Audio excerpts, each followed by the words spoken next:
আমার চ্যানেলে তোমাদের সকলকে স্বাগত। আজ আমরা ক্লাস 6-এর রায়ান মার্টিন প্রশ্নবিচিত্রা থেকে ভূগোলের দ্বিতীয় পর্যায়ক্রমিক মূল্যায়নের পঞ্চম স্কুল সলভ করব।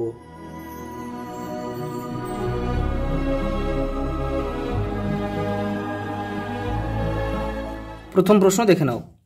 মহাদেশ সঞ্চরণ তত্ত্বের উদ্ভাবক কে? Alfred Wegener. পরেরটা দেখো, বায়ুমণ্ডলে কোন গ্যাসের পরিমাণ সবচেয়ে বেশি? Nitrogen, N2 78%। পরেরটা দেখো, পৃথিবীর কোন গোলার্ধে জলভাগের পরিমাণ বেশি? দক্ষিণ গোলার্ধে। পরেরটা দেখো, জলবায়ু বলতে কি বোঝো? দেখে নাও। এই যে দেখে নাও, কোনো অঞ্চলের প্রায় 30 থেকে 40 বছরের আবহাওয়ার গড় অবস্থা হলো ওই অঞ্চলের জলবায়ু। পরের প্রশ্ন দেখো, উষ্ণতার প্রসার কি? এই যে দেখে নাও, এখান থেকে এই পর্যন্ত লিখতে হবে। পরের প্রশ্ন দেখো, হিমবাহ কি? বিশাল বরফের স্তূপ, বা আমরা বলতে পারি বরফের নদী, যা অভিকর্ষের টানে খুব ধীরে ধীরে নিচের দিকে নামতে থাকে। পরের প্রশ্ন দেখো, পরের প্রশ্ন হচ্ছে বায়ুমণ্ডল বলতে কি বোঝো? সমগ্র পৃথিবীর বিশাল জলভাণ্ডারকে বায়ুমণ্ডল বলে। পরের প্রশ্ন দেখো, অধঃক্ষেপণ কাকে বলে? দেখে নাও।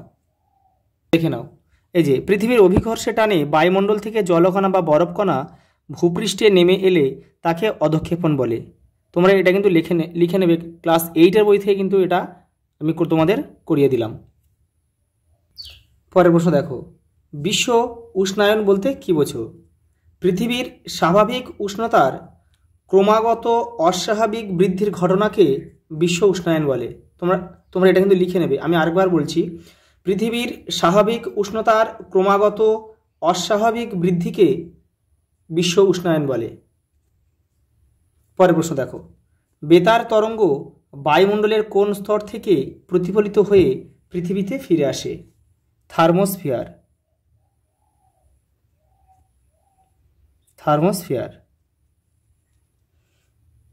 পরের প্রশ্ন দেখো, 2-এর দাগের শূন্যস্থান পূরণ। পৃথিবীর উচ্চতম হ্রদের নাম কি? টিটিকাকা। এটা দক্ষিণ আমেরিকা অবস্থিত, পেরু ও বলিভিয়া সীমান্তে অবস্থিত কিন্তু এই টিটিকাকা হ্রদটি। পৃথিবীর বৃহত্তম উষ্ণ মরুভূমি কোন মহাদেশে অবস্থিত? আফ্রিকা। নাম হচ্ছে সাহারা। পরেরটা দেখো, কোন নদী পৃথিবীতে সবচেয়ে বেশি জল বহন করে? আমাজন নদী পৃথিবীতে সবচেয়ে বেশি জল বহন করে। পরের প্রশ্ন দেখো, পৃথিবীর গভীরতম স্থান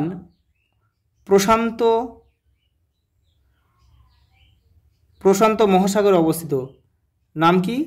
মারিয়ানা খাদের ডেপথ চ্যালেঞ্জার। কোন মেঘ থেকে সবচেয়ে বেশি বৃষ্টিপাত হয়? Cumulo Nimbus. পরেরটা দেখো, 3-এর দাগের উষ্ণতার প্রসার বেশি হচ্ছে রাজস্থানে। পশ্চিমবঙ্গের আবহাওয়া দপ্তর আলিপুরে অবস্থিত। বায়ুমণ্ডলে ধূলিকণা আছে বলেই আকাশ নীল দেখায়। উচ্চতা বৃদ্ধির সঙ্গে সঙ্গে বায়ুর চাপ কমতে থাকে। কয়লার দহনের ফলে কার্বন ডাই অক্সাইড গ্যাস নির্গত হয়। 4-এর দাগের প্রশ্ন দেখো, পার্থক্য লেখো আবহাওয়া ও জলবায়ু। দেখে নাও। এই যে দেখে নাও আবহাওয়া ও জলবায়ুর পার্থক্য। পরের প্রশ্ন দেখো, পরিচলন বৃষ্টিপাত ও শৈলক্ষেপ বৃষ্টিপাত দেখে নাও। এই যে এখান থেকে দেখো, এইখান থেকে এই পর্যন্ত লিখবে পরিচলন বৃষ্টিপাত, আর এবারে এইখান থেকে এই পর্যন্ত লিখবে শৈলক্ষেপ বৃষ্টিপাত, আলাদা করে লিখলেই হয়ে যাবে। পরের প্রশ্ন দেখো, 5 দাগের একটা স্তম্ভ রয়েছে, বায়ুর উষ্ণতা মাপক যন্ত্র 6 থার্মোমিটার, এখানে 1 লিখতে হবে। বায়ুর গতিবেগ মাপক যন্ত্র অ্যানিমোমিটার, এই যে। পরেরটা দেখো, বায়ুর চাপ মাপক যন্ত্র, এই যে 14 ব্যারোমিটার। পরেরটা বৃষ্টিপাত মাপক যন্ত্র রেন গজ। বায়ু প্রবাহের দিক বাত পতাকা। আর বায়ুর আর্দ্রতা মাপক যন্ত্র হাইগ্রোমিটার। পরেরটা দেখো, 6 দাগের একটা দেখো, জলবায়ুর উপাদানগুলি কি কি দেখে নাও। এই যে বায়ুর উষ্ণতা, আর্দ্রতা, বায়ুচাপ, মেঘাচ্ছন্নতা, অধঃক্ষেপণ, এগুলোই জলবায়ুর উপাদান। পরের প্রশ্ন দেখো, মহাদেশ সঞ্চরণ তত্ত্ব কি দেখে নাও। পরেরটা দেখো, পরিচালন বৃষ্টিপাত বলতে কি বোঝো। এই যে এখান থেকে এই পর্যন্ত লিখলে হয়ে যাবে, তোমরা এটা দেখে দেখে কিন্তু লিখে নেবে। পরের প্রশ্ন দেখো, বায়ুমণ্ডলের থার্মোস্ফিয়ার স্তরটির সংক্ষিপ্ত পরিচয় দাও দেখে নাও। এই যে এরপর এইটা বাদ দিয়ে তোমরা লিখবে মেসোস্ফিয়ারের পর প্রায় 300 কিমি পর্যন্ত থার্মোস্ফিয়ার বিস্তৃত, এখান থেকে এই পর্যন্ত লিখবে। পরের প্রশ্ন দেখো, পৃথিবীর 2 গোলার্ধে জলভাগ ও স্থলভাগ বন্টনের সংক্ষিপ্ত পরিচয় দাও দেখে নাও। এই যে এখান থেকে এটা পুরোটা লিখতে হবে। পরের প্রশ্ন দেখো, আকাশ মেঘলা থাকলে রাতের আবহাওয়া কেমন থাকে এবং কেন দেখে নাও। এই যে দেখে নাও, এখান থেকে এই পর্যন্ত পুরোটা লিখতে হবে।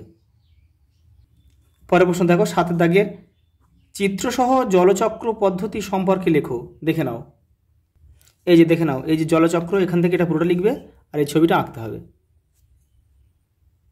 পরের প্রশ্ন দেখো, বায়ুমণ্ডল উত্তপ্ত হওয়ার বিভিন্ন পদ্ধতিগুলি সম্পর্কে লেখো দেখে নাও। প্রথমে বিকিরণ পদ্ধতি সম্পর্কে অল্প একটু লিখবে, পরিবহন পদ্ধতি সম্পর্কে একটু লিখবে, আর এপারে রয়েছে পরিচলন পদ্ধতি, এটা সম্পর্কে অল্প একটু লিখলে হয়ে যাবে।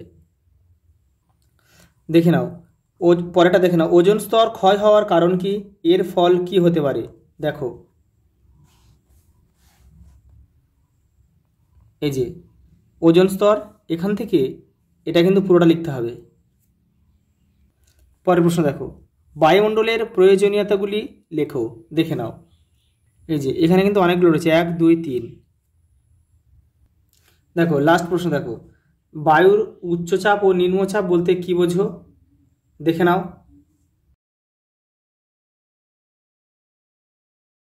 পরের একটা প্রশ্ন রয়েছে, উচ্চতা বৃদ্ধির সঙ্গে সঙ্গে উষ্ণতা হ্রাস পায় কেন দেখে নাও। আজ এই পর্যন্ত, দেখা হবে পরের ভিডিওতে।